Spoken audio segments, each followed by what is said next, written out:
Почитувани граѓани, почитуван председател на Собранието, почитувани министри, почитувани колеги пратеници, почитуван заменик министер во Министерството за земјоделство. Македонија во еден шок во кој што за втор пат во време на ВМРО ДПМН имаме суспендирана ИПАРД програма, суспендирани неповратни средства во време кога државата нагло се задолжува. И наместо да има голема одговорност кон овој случај, министерот првин го криеше истиот неколку денови, се додека не откривме што е донесено како одлука за суспендирање, а денеска го нема и на дебатите на кои што требаше да се појави овие денови, но го нема и од собраниската седница од парламентот каде што избран и задолжително треба да присуствува.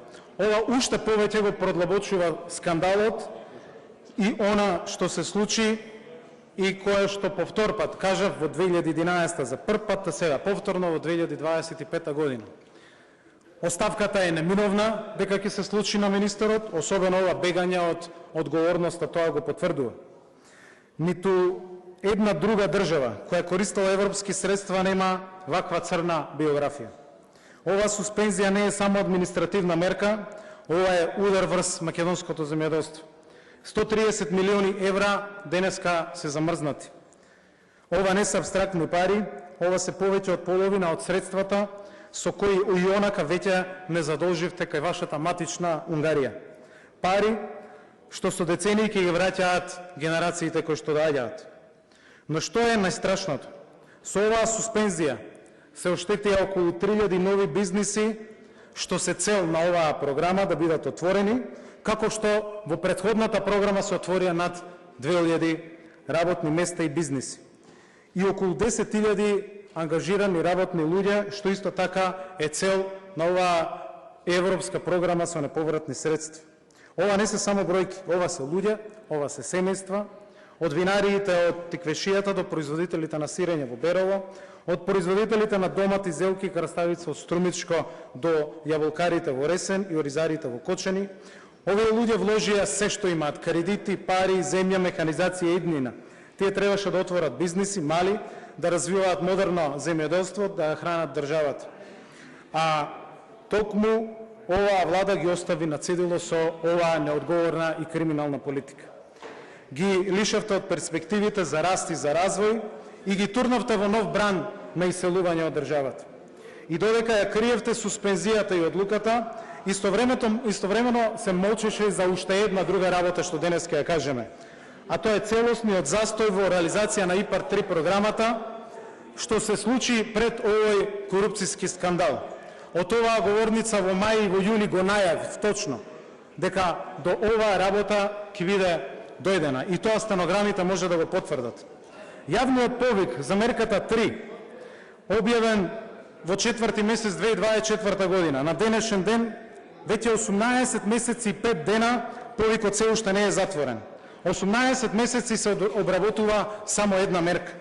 Во периодот кога бев министер, ИПАРД 2 функционираше, сите повици се обработуваа во просек од максимум 7 месеци, а оваа мерка, за која што ви треба 18 месеци, за 4 месеци беше завршувана. Имавме 4 повици во ИПАРД 2 во последните 5 години, кои што беа завршени од почеток до крај за 17 месеци, а на вас ви треба 18 месеци само за еден повик во мерка 3, кој што беше предмет на ова корупцијско девијантно однесување. И тоа апелирав, таа неажурност, таа партизација, унапредувањето на партиски кадри, на што се спротивстави Европската унија, дека ќе дојде токму до ова дереж. Тоа значише предметите дека се чуваа во фиока, нешто што го кажав и тогаш. Иста слика е во мерката 7, каде што драстично изголемен периодот од распишување на повик до чекање на договор. Министерството за финансии ги кажа јасно бројките за тие што знаат да читаат. Дека платежната агенција не смее да преземе обврски, дека договорите нема да бидат исплатени и дека нема да има нови повици. Дополнително на тоа, се дрзнавте и целиот стручен кадар да го разместите и тоа во еден ден од завршување на изборите до почетокот на новите избори. Нешто што е јасно, недвосмислено нотирано во извештајот на Европската комисија.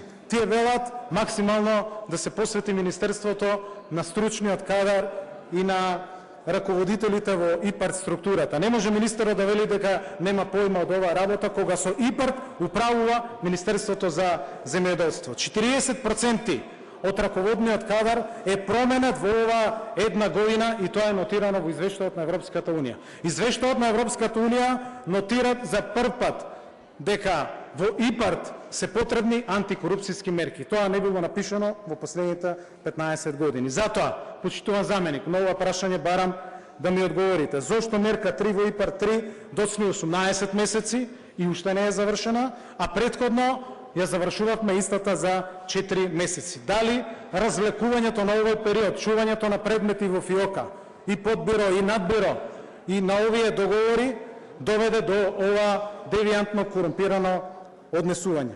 На што се должи ова доцнање? Додека бегате од одговорност, секако во председател на комисијата побарав детално извешта за се она што се случило. Пружив рака да направиме акцијски план, најбрзо што може, за да ги спасиме сите договори, сите оние кои што чекаат средства од државата и од Европската Унија. Тоа државничкиот пристап, меѓутоа се до денеска нема одговор на тоа барање. Затоа, од први во регионот, денеска не доведовте до последни. Ова е штета и за европската перспектива на државата. Затоа што кога ќе ги сопрат ИПАРТ фондовите заради криминал и корупција, утре ќе ги сопрат и другите програми. Со тоа се руши довербата во сите институции. Наместо да работиме на 1 милиарда евра кои што требаше денеска да ги имплементира агенцијата, денеска сите пари европски се блокирани. Моето второ прашање е зошто не одговарате на дописот кој што е доставен за итно доставување до собранието на информација со сите податоци за овој скандал и што е она што можеме да го преземеме. Се со цел и собранието да помогне во брзо решавање токму на овој скандал во кој што не доведовте. Причината за суспензија е корупцијата и барањето на мајто во платежната агенција. Уапсени се и лица од платежната, но и лица блиски на министерот со кои што има илјадници слики по Фејсбук. Токму затоа она што министерот го кажа. Првин, вели нема опасност, а знаеше дека е донесена одлука за суспензирање. Потоа вели нема суспензија, криејќи ја истата суспензија. Потоа велеше дека само околу 50 договори се фатени, а Министерството за финансии потврдува дека 180 договори од бројките на Министерството се оние кои што во износ од 25 милиони евра се заглавени и чекаат пари од платежната агенција. Тоа се 3000 планирани инвестиции, тоа се 10.000 работни места. Затоа ова прашање јавно го поставувам на министерот и очекувам писмено, јасно и гласно да одговори. Оставката е најмалку што треба да ја понудите. И таа не е заради нас, не заради политички поени.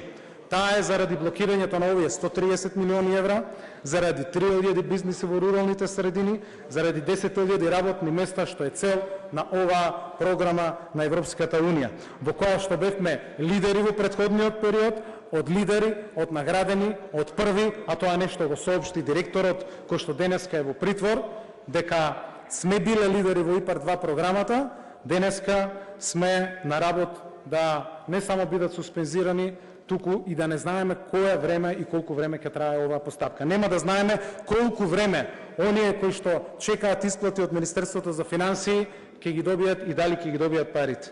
Не знаеме оние кои што имаат договори во рака и земале кредити, ги ставиле под залог и под хипотека се она што го поседуваат, инвестирале по правилото на ИПАРТ, првин ќе инвестирате, па потоа ќе чекате поврат, за сите тие парите денеска се блокирани.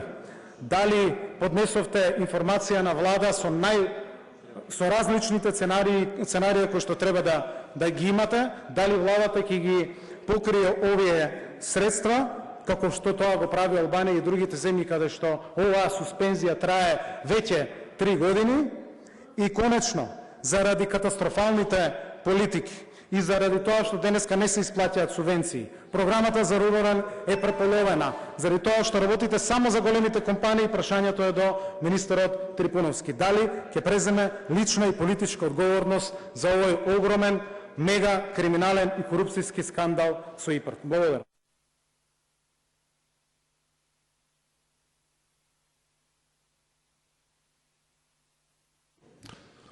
Благодарам.